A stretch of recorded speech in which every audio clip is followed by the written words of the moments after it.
படம் வேஸ்ட்டுங்க. படத்தில் ஒன்றும் கிடையாது. 1000 ரூபா சட்டை எடுத்துட்டு அந்த சட்டை சரியில்லைன்னு சொல்லும்போது, இந்த சட்டை அழகு இல்லைன்னு சொல்லும்போது, சட்டை உனக்கு பொருந்தாதுன்னு சொல்லும்போது வலிக்குமா இல்லையா? ஒரு வீடு கட்டினதுக்கப்புறம் 100 பேர் அபிப்பிராயம் சொல்லும்போது, அந்த வீடு சரியில்லைன்னு சொல்லும்போது, பெயிண்ட் சரியில்லைன்னு சொல்லும்போது, கட்டிடம் சரியில்லைன்னு சொல்லும்போது, டோர் சரியில்லைன்னு சொல்லும்போது வலி வருதா?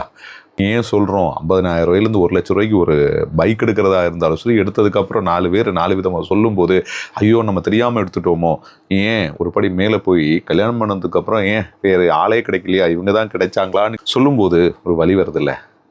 150 கோடி ரூபா செலவு பண்ணி ஒருத்தர் படம் எடுக்கும்போது, படம் பார்த்துட்டு வெளியே வந்த உடனே நாம் சொல்கிறோம், அந்த படம் சரியில்லைங்க, அந்த படத்தில் இப்படி இருந்திருக்கலாம், அப்படி இருந்திருக்கலாம், ஏதோ கிரிக்கெட் மேட்ச் பார்க்கும்போது இப்படி அடிச்சிருக்கலாம், அப்படி அடிச்சிருக்கலாம்னு சொல்கிறதுக்கு ஈஸி. அங்கே போய் நின்று அடிக்கும்போது தான் தெரியும் நம்மளால் முடியாதுன்னு. பாருங்களேன், ஒரு விமர்சனம்னு சொல்லக்கூடியது 150 கோடிக்கு நம்ம விமர்சனம் சொல்கிறோம். அவங்களுக்கு பிடிச்சது, எனக்கு பிடிச்ச கலர் உங்களுக்கு பிடிக்கணும்னு கிடையாது, உங்களுக்கு பிடிச்ச கலர் எனக்கு பிடிக்கணும்னு கிடையாது.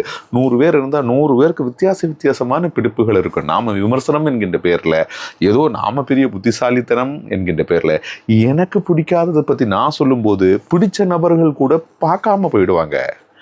பாருங்கள், விமர்சனம் இன்னொருத்தருடைய வாழ்க்கையில் விளையாடக்கூடாது.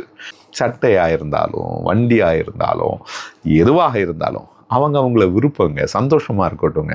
உங்கள் சந்தோஷத்தில் இன்னொருத்தர் ஏதாவது தூணா எப்படி இருக்கும், ஏதாவது அபிப்பிராயம் சொன்னால் எப்படி இருக்கும், விமர்சனம் சொன்னால் எப்படி இருக்கும், நமக்கு மட்டும் வலிக்குமா? எல்லாரும் நல்லா இருக்கணும் அப்படி யோசித்து பழகுங்க.